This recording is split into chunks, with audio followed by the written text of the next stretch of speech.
Ты, по-моему, дверью ошибся. Нет. И я не отдам тебе его. Это еще почему? Он мой друг. Он мой тоже.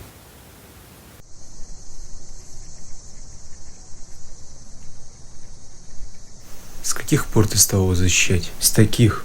Иди нахуй отсюда. Ладно, наслаждайся жизнью.